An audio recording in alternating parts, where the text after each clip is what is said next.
Bom, vamos olhar aqui para o exercício 36 do capítulo 2. Então, 36 do capítulo 2, ele fala o quê? Ele fala para a gente determinar um vetor unitário. Então, a gente quer um vetor unitário, ou seja, o módulo dele, o módulo de V é igual a 1, né? A gente quer um vetor unitário. A gente quer que ele seja ortogonal ao eixo OZ, ou seja, ortogonal ao eixo Z, ou Z chapéu, ou Z vetor, ou K vetor. Tá?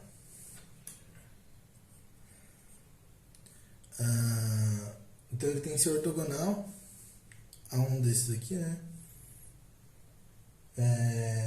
E ele tem que formar um ângulo de 60 graus com o vetor I, né? Que é a mesma coisa que o vetor I chapéu, né? Então, no fim das contas, a gente tem aqui, vamos olhar como ficaria esse cara aqui no plano cartesiano. Bom, primeiro passo, né? Bom, unitário, vamos deixar para ver depois, né? Porque unitário a gente pode sempre escalar, multiplicar por alfa um vetor, V, e a gente pode manipular esse alfa para obter 1, né? Para obter o módulo igual a 1. Então vamos olhar primeiro para o ortogonal aqui, né? Vamos ver como é que a gente consegue um vetor ortogonal a OZ, né? Ortogonal a OZ significa que ele é perpendicular ao eixo OZ. Então, sendo perpendicular ao eixo OZ, ele tem que ter necessariamente, ele tem que ser parte do plano XY. Então ele tem que estar aqui em algum lugar do plano XY. Certo? Ele tem que estar aqui em algum lugar do plano. Então, por exemplo, se eu chutasse um vetor qualquer aqui, uma posição qualquer aqui no eixo X,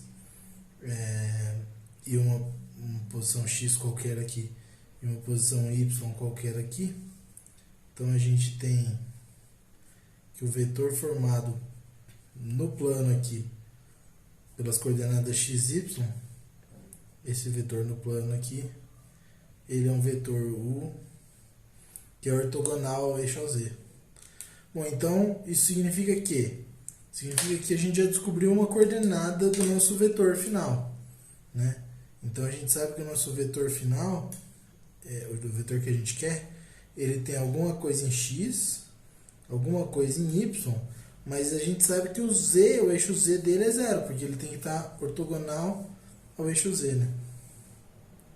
Então a coordenada z dele tem que ser zero, certo? E isso satisfaz a ortogonalidade aqui, porque ele tem que estar paralelo ao eixo z. Depois a gente pode provar isso aqui.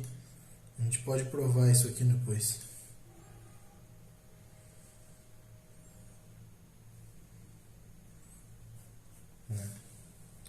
Bom, tá bom. Vamos ver então aqui agora as coordenadas x, y e vamos tentar satisfazer essa condição de 60 graus aqui, né? Então agora, a gente já sabe que ele está no plano x, y. Eu vou redesenhar nosso plano de coordenadas aqui. Agora, aqui antes era... Aqui a gente estava falando do eixo z, o x e o y. E aqui a gente está falando só do eixo XY, né? E aqui ele fala que é 60 graus com o eixo X. Então o nosso vetor aqui, ele tem que formar um ângulo de 60 graus com o eixo X, certo? Bom, e como é que a gente obtém então um vetor que tenha o ângulo de 60 graus com o eixo X, né? A gente pode simplesmente considerar o cateto oposto e o cateto adjacente aqui de um triângulo retângulo, né? Aqui é o triângulo de Pitágoras, né?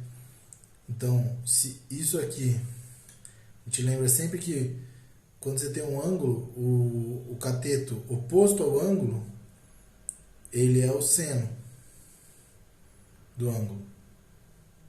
Então é R, se isso aqui é R, né? Se isso aqui é um tamanho R, você tem que, essa distância aqui é R seno de θ, né?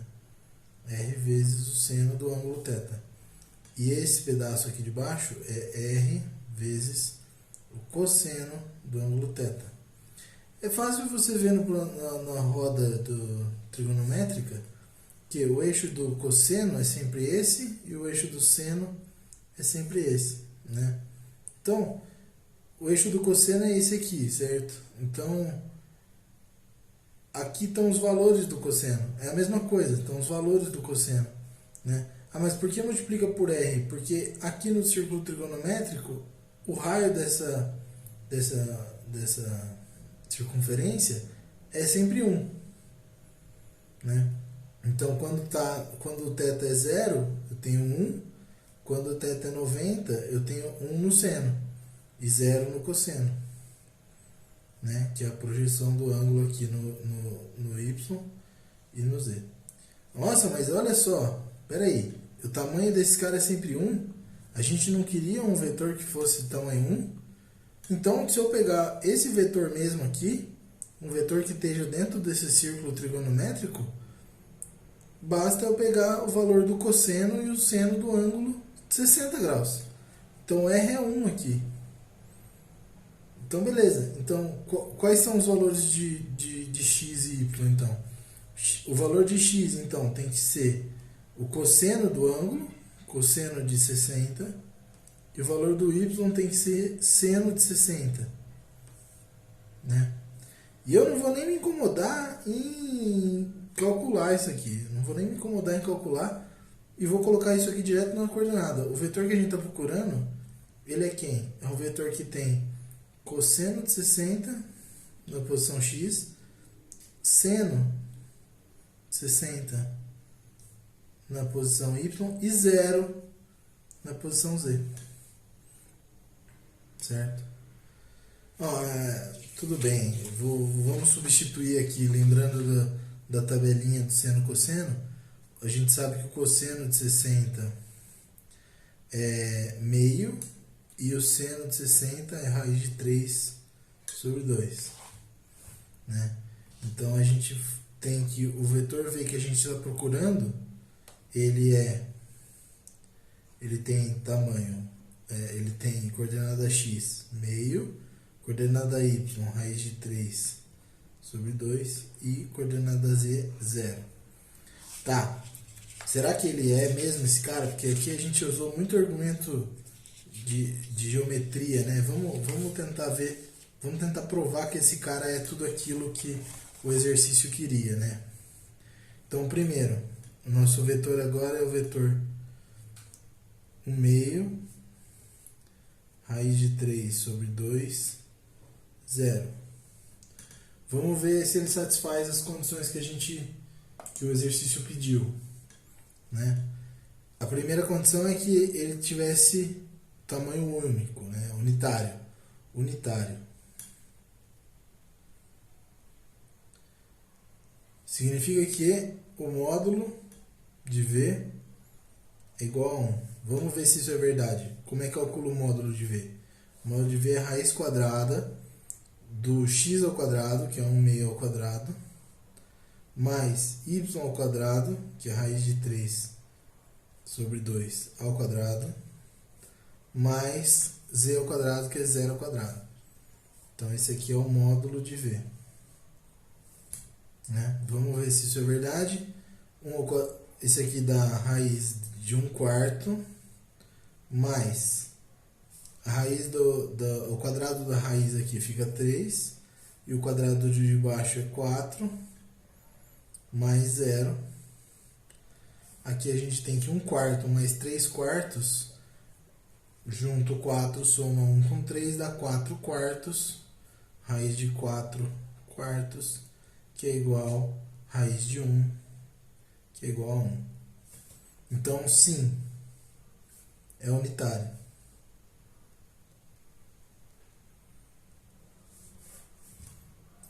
Segunda proposição, é ortogonal?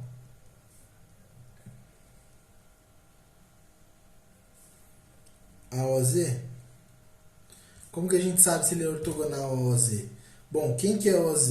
OZ é o vetor K, né? Que ele é dado por 0, 0, 1. Então ele aponta na direção do Z, né? Então se a gente olhar aqui num plano num sistema de coordenadas, é o vetor unitário que aponta na direção Z. Ele tem coordenada x, y, 0 e coordenada z igual a 1. Esse é o vetor OZ, né? É o vetor que define o eixo Z. Podia ser aqui 10, 20, 100, qualquer número aqui, você teria um alfa vezes o K, certo? E aí, se a gente descobrir que ele é ortogonal ao nosso vetor alfa K, ele também é ortogonal ao eixo Z, certo? Bom, como é que a gente descobre se um vetor é ortogonal ao outro? A gente sabe que, se a gente fizer V, que é o nosso vetor aqui, produto escalar com alfa K, por exemplo, que é esse nosso vetor aqui, se ele é ortogonal, esse produto tem que dar 0. Vamos fazer esse produto então? Como é que fica? Fica 1 meio, raiz de 3 sobre 2, 0, produto escalar com 0, 0, 1, por exemplo. Ou 10. Certo? Vou fazer uma caneta melhor aqui. Tá bom, então 1 meio com 0, 1 meio com 0 dá 0. Raiz de 2 sobre 2 com 0 dá 0. E 0 com 10 dá 0. Então isso aqui é 0 mais 0 mais 0, que é igual a 0. Portanto, eles são ortogonais. Então, sim, eles são ortogonais. E qual que era a última condição? Que ele faça um ângulo de 60 graus com o vetor I. Mas a gente calculou, a gente viu que o seno e o cosseno é justamente isso. Teria outro jeito de calcular isso? Teria. Eu vou até fazer aqui de forma rápida, mas veja que a gente está só tentando provar que isso funciona. Se você entendeu de onde veio esse x, y aqui, esse passo não precisa fazer. Eu só estou confirmando aqui para a gente ter certeza de que esse valor que eu escolhi aqui, cosseno de 60 e seno de 60, realmente satisfaz as questões do exercício, né? Eu vou usar aqui, eu gosto de usar a fórmula do cosseno.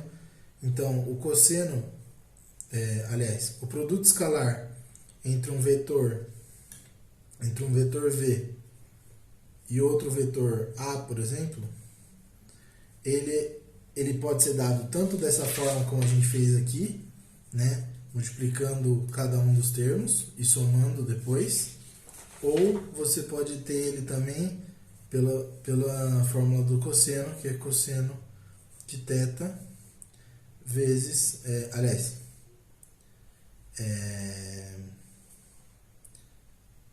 a fórmula é a seguinte, a fórmula é cosseno de θ é igual a V vezes A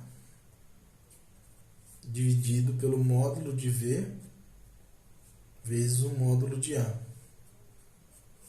Certo? Bom, mas quem que é A? A é o vetor pelo qual eu quero saber o ângulo em relação a V com A, né? Então esse ângulo, ele é o ângulo entre V e A. O exercício diz que ele quer o ângulo com relação ao vetor I, né? Então o nosso A é esse vetor I. E quem que é o vetor I? Assim como o vetor K é 0, 0, 1, o vetor I, ele é o vetor unitário no eixo X. Então ele é 1, 0, 0. Esse é o vetor I. Então a gente sabe, esse aqui é o vetor I, que eu estou chamando aqui de A. E o vetor V é o nosso vetor antigo aqui. 1 sobre 2, raiz de 3 sobre 2, 0. Então vamos fazer essa conta aqui, que agora a gente tem todas as informações. Cosseno do ângulo θ, que deve ser 60, é igual a nosso vetor V. 1 meio, raiz de 3 sobre 2, 0, vezes o vetor I, que é 1, 0, 0, dividido pelo módulo, o módulo de V. Quem que é o módulo de V? O módulo de V a gente já viu. O módulo de V é a raiz quadrada de V quadrado, a raiz quadrada de 1,5 quadrado, que dá 1/4, mais a raiz, o quadrado da raiz dá 3 sobre 2, 3 sobre 2 ao quadrado dá 3/4. Isso aqui é 1, a gente já viu. Vezes o módulo do vetor I, que é raiz quadrada, x quadrado mais y quadrado mais e quadrado. X quadrado é 1 quadrado, 0, 0. Então dá raiz de 1 aqui também. Esse cara aqui também é 1. Então deu 1 vezes 1 embaixo. Sobrou só a multiplicação em cima. Então o cosseno do θ é igual a 1 meio, raiz de 3 sobre 2, 0, vezes 1, 0, 0, dividido por 1 vezes 1, que são os módulos. Esses dois módulos. Aqui a gente vai fazer a distributiva. 1 meio com 1, mais raiz de 3 com 0 sobre 2 e 0 com 0. Então só vai sobrar o 1 meio vezes 1, certo? Então aqui a gente está falando que o cosseno de θ é igual a 1 meio, que é 1 meio vezes 1 dividido por 1. Isso aqui. Agora, qual o ângulo cujo cosseno é 1 meio? O ângulo cujo cosseno é 1 meio, olhando para o círculo trigonométrico de novo, o ângulo cujo cosseno é 1 meio, esse ângulo aqui é 60 graus. E feito. Então, θ é igual a 60 graus, que era o que o exercício estava pedindo.